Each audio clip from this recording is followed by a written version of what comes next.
Quiero que me acompañen en sus Biblias, hermanos, al Evangelio de Lucas, por favor. Lucas, capítulo 9. Lucas, capítulo 9.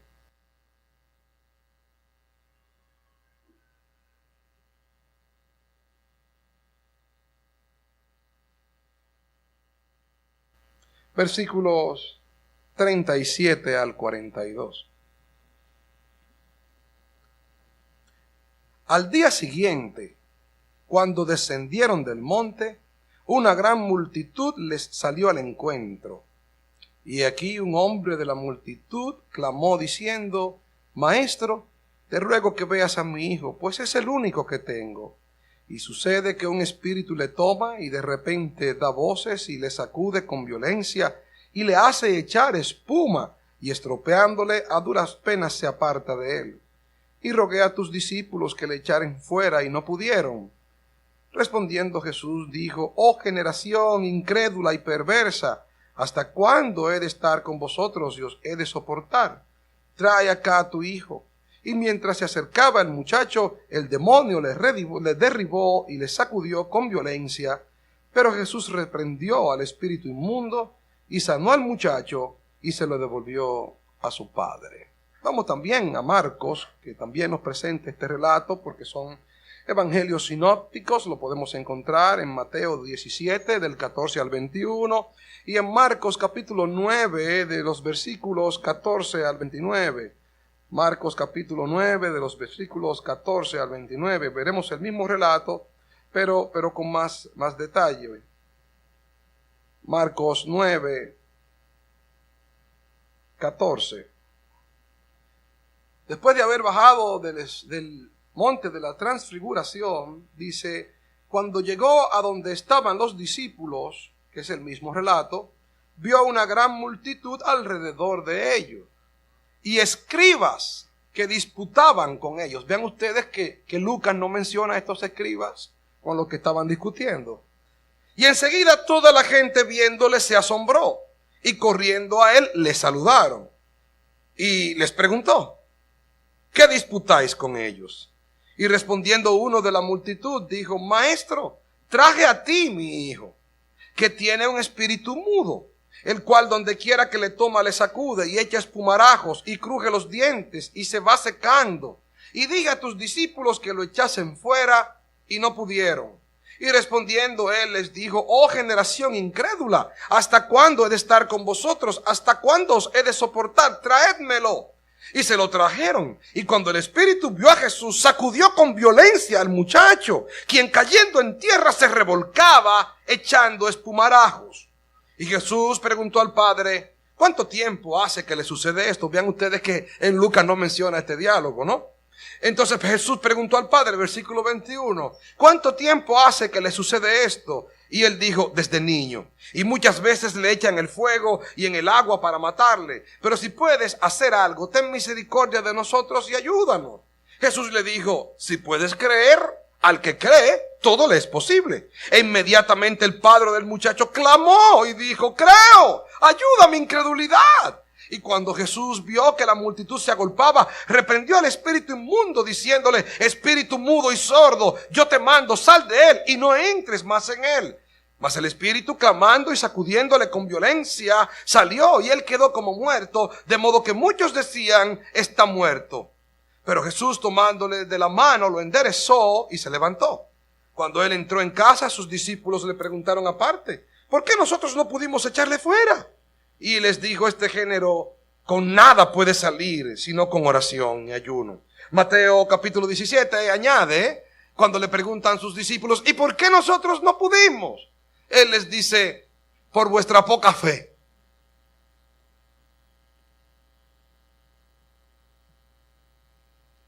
¿Te ha ocurrido a ti alguna vez que has estado en un paseo y cuando llegas a tu casa encuentras un gran problema? Las gavetas fuera, la ropa tirada, Y tú inmediatamente dices, se metió un ladrón.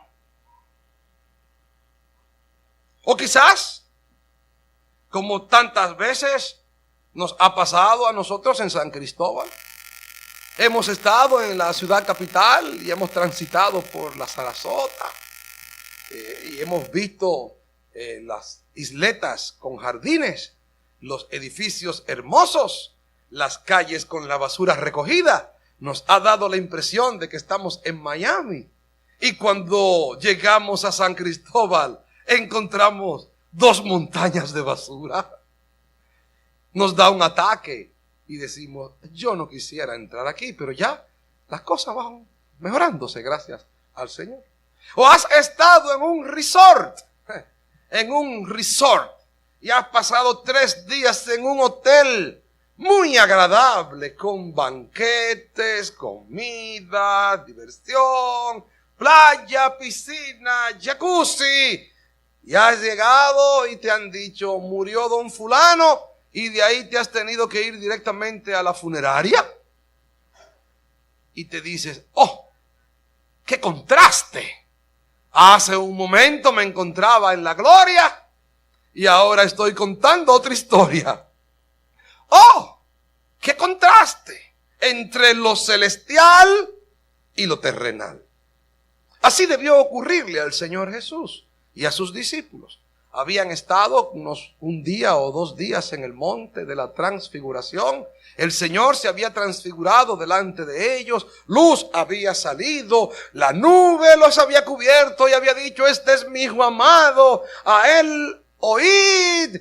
Se habían aparecido Moisés y Elías hablando con Jesús. Se encontraba también Pedro, que le dice, Señor, bueno es para nosotros hacer 3 enramadas para quedarnos aquí. Pero cuando bajan de allí, encuentran un lío.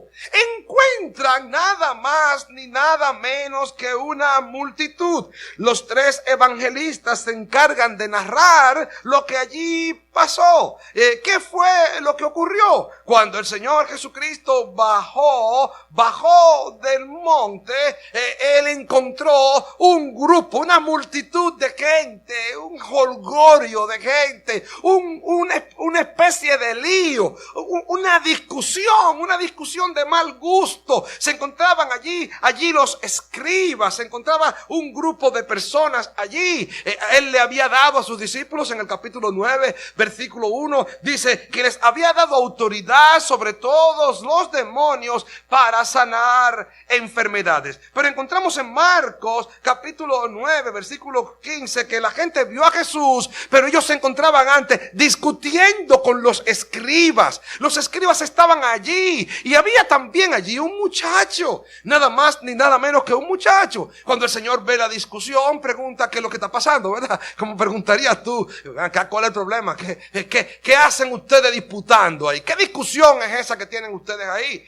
Y en esta discusión, entonces, él pregunta, ¿qué disputáis con ellos? Y de la multitud hay un hombre, Señor, mi hijo está siendo atormentado por un demonio. Mi hijo es lunático, porque otro texto, Mateo, dice que el muchacho era lunático. Es probable que el muchacho fuera epiléptico. Todo lo que vemos aquí es el caso de una epilepsia. Dice el padre que tira espuma por la boca y que cruje los dientes. Si usted ha visto a alguien con epilepsia, los dientes suenan cruc, cruc, cruc, cruc. Es un sonido terrible y la persona empieza a patalear en el suelo. Espuma le sale por la boca, y cuando la persona termina este proceso de epilepsia no queda con fuerzas, porque es un cortocircuito que ocurre en el cerebro.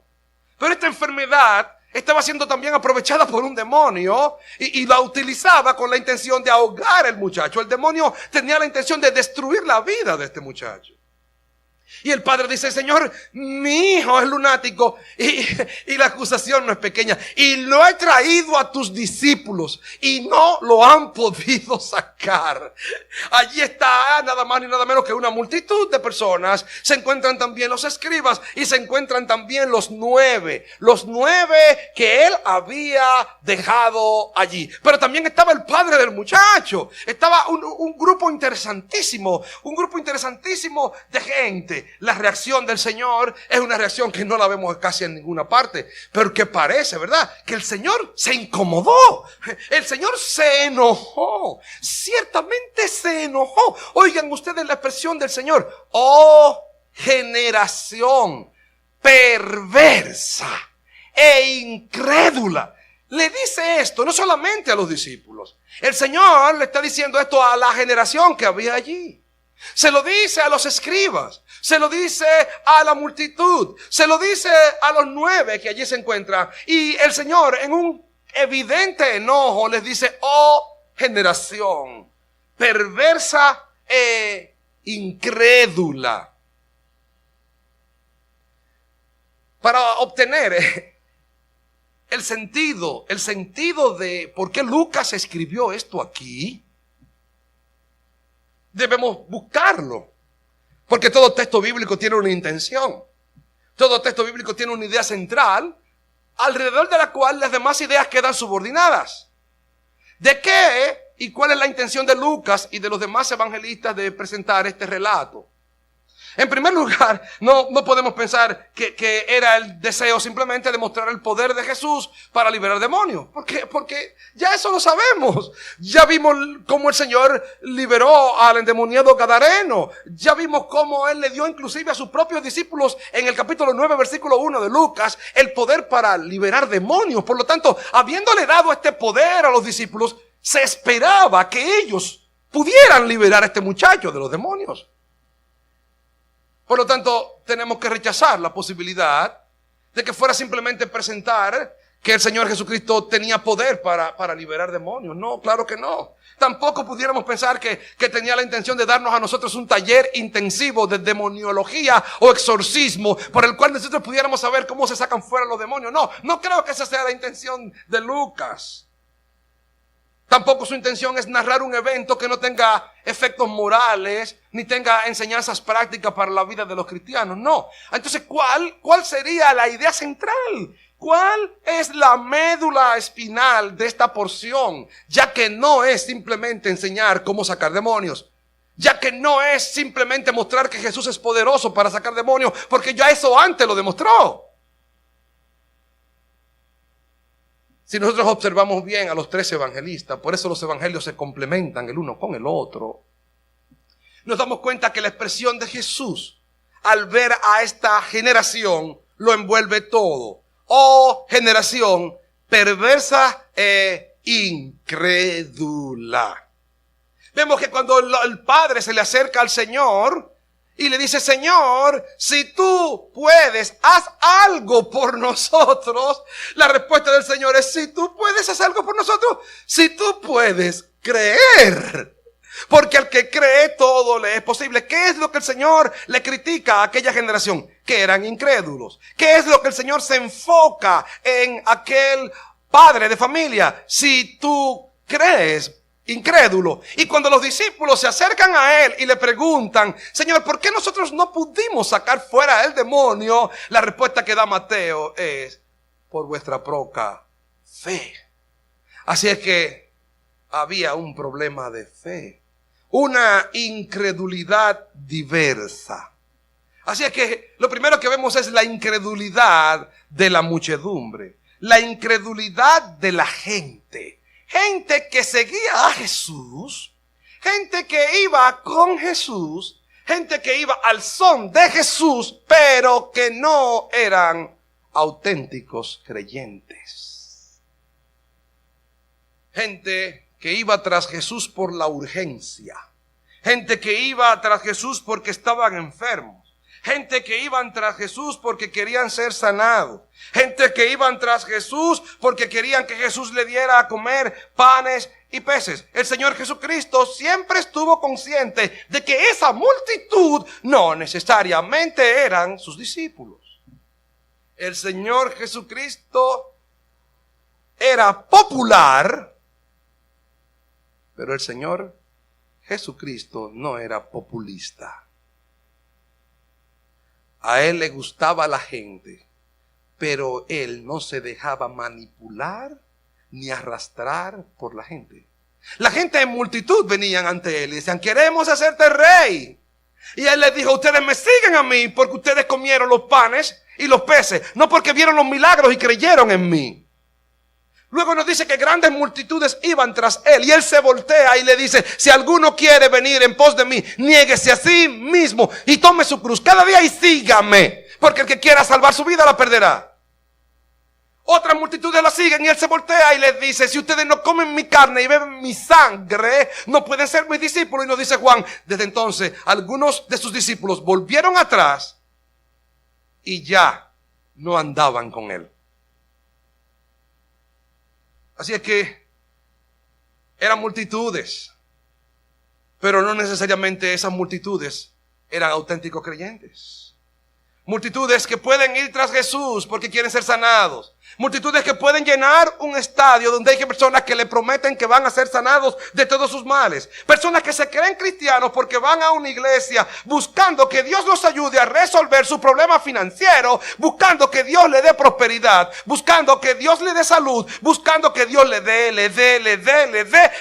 y le resuelva. Pero nunca se han sentado a pensar auténticamente ante quién se encuentran y quién es el Rey de Reyes y Señor de Señores. No necesariamente son auténticos creyentes.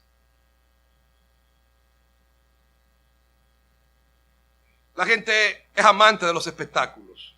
Allí estaba este pobre muchacho. Yo me lo imagino. El pobre muchacho cae al suelo, está dando patadas, botando espuma por la boca. Y ahí está la gente, venga a ver. Yo recuerdo cuando trabajaba como empleado en la farmacia de mi padre. Era frente al hospital y allí se veía cerca la emergencia. En la Santomé, que es la calle donde está la farmacia, estaba casi siempre llena de mucha gente. El chinero que está pelando la china, el señor que está vendiendo la empanada, el otro que está allí conchando. Y yo recuerdo que la calle podía estar llena de gente. Pero de un momento a otro venía una camioneta con alguien que lo metía en la emergencia porque había tenido un accidente. La persona se había roto la cabeza, se le veía un pedazo del cráneo, había unas piernas rotas y todas las personas que se encontraban en la calle hacían así, como si fuera un imán que lo atrajera todo. Se mandaban corriendo y se llenaba de un momento a otro la emergencia. Las personas queriendo ver cómo es el individuo que está en la camioneta. Y algunas mujeres cuando lo veían hacían así. Y entonces nosotros queríamos ver también para hacer lo mismo. La multitud queriendo curiosidad, satisfacer su curiosidad. Las multitudes son así. El Señor estaba consciente de eso. Y las iglesias hoy se están dejando arrastrar de la curiosidad.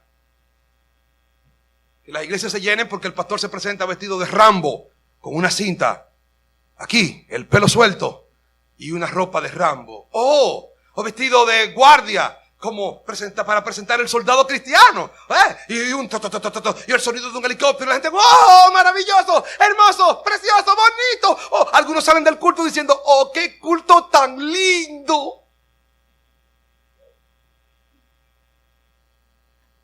Habían unas muchachas allí que cuando levantaban parecían una mariposa. ¡Ay, qué lindo!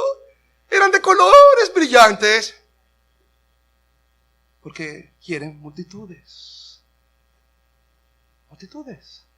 Que el culto sea espectacular, pero no necesariamente sea el Dios de la Biblia. El Dios de la Biblia le parece aburrido. Que alguien se pare aquí y hable el consejo de Dios le parece aburrido.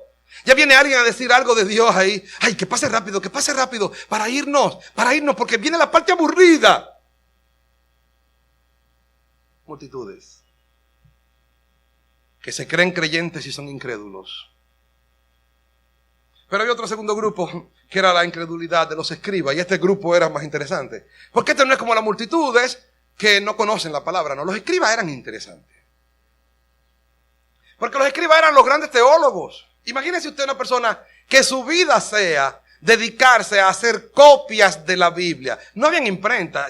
Johannes Gutenberg todavía no había descubierto la imprenta. No se había inventado, la imprenta. Y estas personas se encargaban de hacer las traducciones. Imagínate si conocían la Biblia. Conocían la Biblia al dedillo. Es tan profundo su conocimiento que cuando el Señor se transfigura y viene bajando del monte, la pregunta que le hacen los discípulos al Señor es, ¿por qué es necesario? Dicen los escribas que Elías venga primero. ¿Por qué los discípulos le preguntan eso al Señor? Porque los escribas eran los que enseñaban. En Mateo capítulo 3, versículo 1 y 2, dice, en la cátedra de Moisés se sientan los escribas y fariseos. Así que todo lo que os digan que manden, guardadlo, pero no hagan como ellos hacen, porque ellos dicen pero no hacen. Cuando el apóstol Pablo tiene que hablar del evangelio a gente que se cree sabia, inteligente, brillante, el apóstol Pablo en 1 Corintios capítulo 1 versículo 20 dice: ¿dónde está el sabio? ¿Dónde está el escriba? ¿Dónde está el disputador de este mundo? Eran expertos en disputar, eran personas que sabían discutir de la Biblia, eran personas que sabían hablar, eran expertos en todo lo que tuviera que ver con las intrínculis de la palabra de Dios, con los detalles. Pero había allí un muchacho que estaba echando espuma por la boca. Había allí un muchacho con una vida destruida, y ellos estaban en ese momento buscando probablemente cuál es el versículo bíblico o el texto apropiado que pudiera explicar de manera sistemática y exegética lo que tiene que ver con este muchacho indolente. Cualquiera puede irse a ese extremo. Creían en las escrituras, creían en la letra de las escrituras, pero no creían en verdad en el Dios de las escrituras. Conocían la Biblia, pero no conocían al Dios de la Biblia. Conocían los detalles del texto griego, sabían más griego que tú y que yo, pero no habían conocido al Dios que la había revelado. Era una fe en la letra, no una fe en el Dios de la letra. Probablemente si fueran de esta época se la pasaran escribiendo en Facebook acerca de la predestinación. Trataran de hacerle saber a los hermanitos que no saben mucho de Biblia que ellos son unos tremendos porque se han leído a Juan Calvino y se han leído a R.C. Sproul y están sentándose a los pies de John MacArthur y ellos son unos terribles teólogos. Te pueden hablar de la predestinación, de la expiación limitada, de la perseverancia de los santos, del papel del Estado y la Iglesia. ¿Cuál es el próximo tema que tenemos que defender ante tal o cual estamento del Estado? Porque nos vamos a aprender todos los detalles que tengan que ver con el asunto. Si quieres te podemos hablar del milenio. Eres amilenialista, postmilenialista, premilenialista condicionado. Ellos son unos tremendísimos en todas estas cosas. Si le quieres preguntar si las mujeres predican o no predican, se meten en todos esos detalles. Saben muy bien si en la iglesia se puede tocar con la batería, o se puede tocar piano, o se puede tocar violín, o qué, cualquier instrumento que pueda parecer de tal o cual manera. Ellos pudieran tomar la Biblia y meterse aquí, mire, en el bolsillo, no en el bolsillo grande, no, en el bolsillo chiquito que tienen los jeans, en el chiquitico de los jeans. Ahí se meten a un testigo de Jehová, saben las palabritas griegas, lo saben todo, están preparados, están diseñados para conocer, se dedican profundamente como los escribas a todos los detalles que tengan que ver con la palabra de Dios, pero tienen el corazón duro cuando ven a alguien sufrir y padecer. Ven a un muchacho que se está partiendo en dos y no se dobla su corazón. Hablan de la Biblia, pero ven la miseria de la gente que se está cayendo a pedazos en su país y solamente sirven para discutir temas teológicos en una torre con aire acondicionado. Escriba, fariseo, hipócrita. Y allí hemos caído muchos de nosotros. Hemos estado allí y muchas veces estamos. No nos duelen las personas. Nos interesa el detalle del texto, la exégesis, la hermenéutica, la apologética, pero el corazón sigue duro. Y te voy a decir que si no hay amor en ti, si no hay amor, si no hay palabras de amor, si no te estremeces ante el dolor, si no te estremeces cuando ves a un muchacho echando espuma por la boca y un padre con el corazón roto, puedes conocer lo que quieras conocer, puedes ser el mejor escriba, estás hueco. Puedes tratar de buscar la base bíblica teológica que explique el origen, la función y el desarrollo de los demonios, pero estás hueco. Un autor, creo que hindú, llamado Gibran Khalil Gibran, escribió que una mujer en una ocasión fue donde un rabino Y le pidió que por favor le prestara una aguja para tejer el manto de su hijo. Y el rabino le dio todo un curso acerca del dar y recibir, pero no le prestó la aguja. Sí. Abundamos en eso. Discutir. Y al Señor no le gustaban las discusiones, porque fíjese la pregunta del Señor: ¿qué discuten con ellos? La teología cristiana es para vivirse, no para discutirse. La teología cristiana es para que nos acerque a Dios. Es para dar a conocer a Jesús.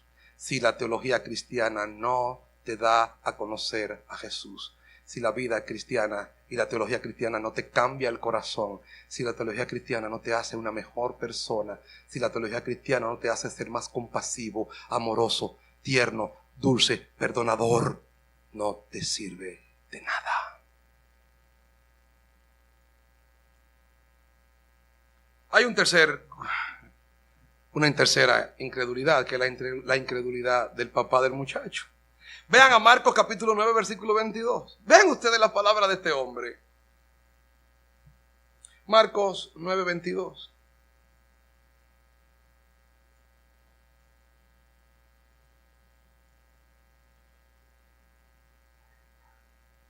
Señor, yo he traído a mis hijos. Vean el 9, 22.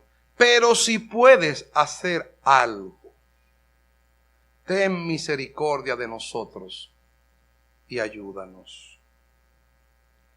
La respuesta del Señor, versículo 23. Si puedes, entonces, creer, bien puedes, porque al que cree, todo le es posible. De inmediato el Padre, versículo 24, clamó: creo, ayuda mi incredulidad. Qué interesante que el Padre dice: ayúdanos. Él no dice: ayuda a mi hijo. Él no dice: ten misericordia de él. Ten misericordia de nosotros. ¿Saben por qué? Porque si hay alguien que tú amas en tu vida más que a ti, es a tu hijo. Porque si algo malo le ha de pasar a tu hijo, tú prefieres que te pase a ti. Porque si el hijo sufre, el padre sufre más que el hijo. Así que este padre le dice al Hijo de Dios que tenga misericordia de él por el dolor de su hijo. ¿Y acaso el padre del Hijo de Dios no le dolía entregar también a su hijo en la cruz?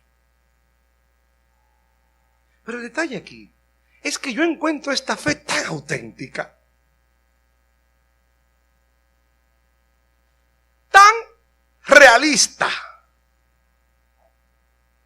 porque él dice: creo, pero inmediatamente añade: ayuda mi incredulidad. ¿Saben por qué? Porque nadie, absolutamente nadie, tiene una fe completamente pura. Nadie tiene una certeza de fe sin lagunas. Todos tenemos lagunas en nuestra fe. Todos creemos,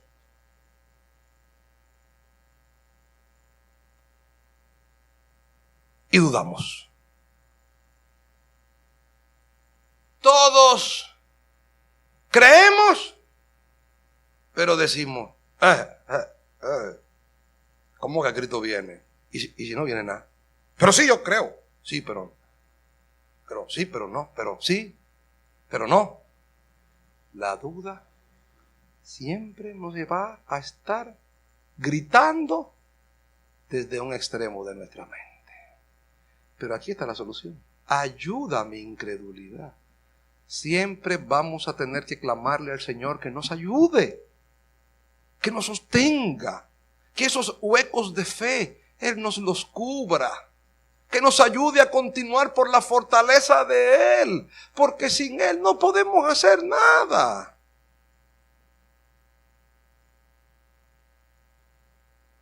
En cuarto lugar, la incredulidad de los discípulos. Aquí había un grupo que se acerca al Señor y le pregunta: ¿por qué nosotros no pudimos? Mateo 17:20. Él le responde: por vuestra poca fe. ¿Por qué? Ellos habían recibido del Señor el mandato en Lucas 9:1 de echar fuera demonios. Ya ellos lo habían hecho antes. Y habiéndolo hecho antes, ellos probablemente se creyeron ser un expertos en demoniología. Y ellos pensaron, a lo mejor, mira, esto es muy sencillo, tú rezas qué sé yo qué, aquí una cuestión, una palabrita,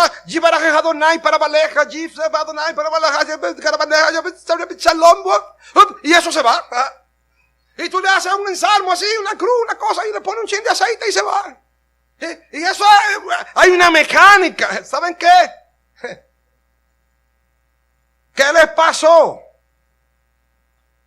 El Señor les dice: este género no sale sino con oración y ayuno. Les está diciendo: ¿y ustedes pensaban que iban a sacar demonios sin orar? Pero ustedes pensaban que podían tener éxito sin orar.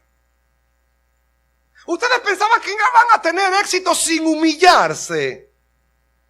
Ustedes pensaban que iban a lograr algo por ustedes mismos. No, para nada, para nada. ¿Qué les pasó? Comenzaron a desarrollar una fe en la técnica. Ellos pensaron que eso se podía hacer de manera mecánica. Que lo que hay que hacer es esto, esto o aquello. Y si tú haces esto, esto o aquello, funciona. Lo vemos en las iglesias.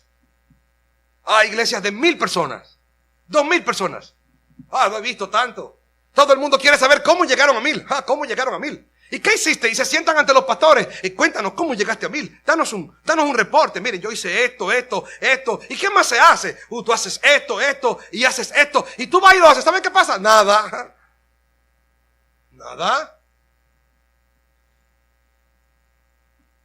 Las personas creen que pueden viajar, buscar libros, conferencias, talleres. Preguntan cómo se logra y no pasa nada. No te funciona. ¿Por qué? ¿Por qué no te funciona? Te lo voy a decir. Porque en la vida cristiana,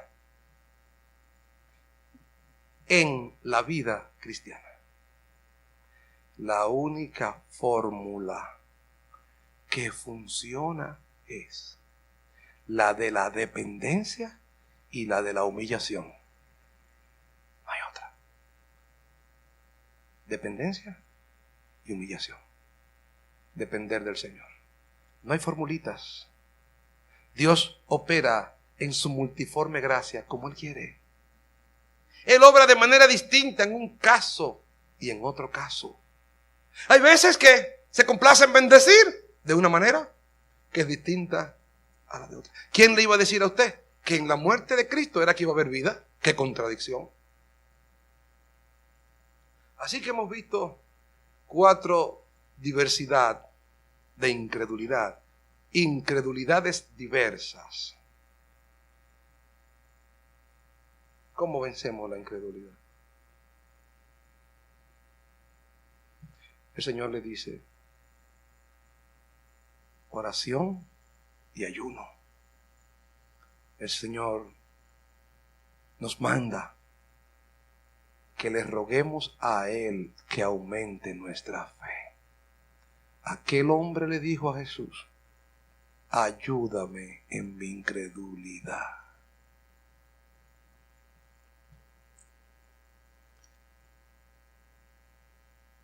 El único problema que tú tienes en este mundo, la única razón por la cual muchas de las cosas en tu vida están estancadas y no avanzan, en todas las áreas, en tu vida cristiana, en tu matrimonio, en todo, la única razón por la que hay muchos frenos en nuestras vidas es porque nos ha faltado fe. Tú debes recordarte que cuando tú has pedido a Dios con fe y ha sido su voluntad, Él siempre te ha complacido. tú debes recordarte que en tu vida, siempre que tú le has pedido a tu Señor, Él nunca te ha fallado. Nunca te ha fallado. Nada te ha faltado.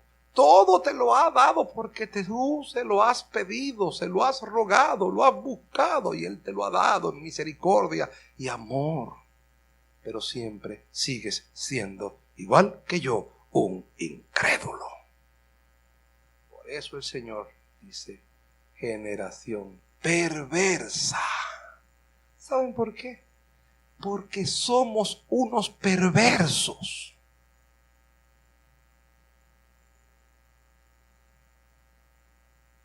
Dios nos da, nos trata con amor, con ternura, y nosotros siempre estamos corriendo detrás de los jugueticos de este mundo y nos olvidamos de Él. Falta de fe.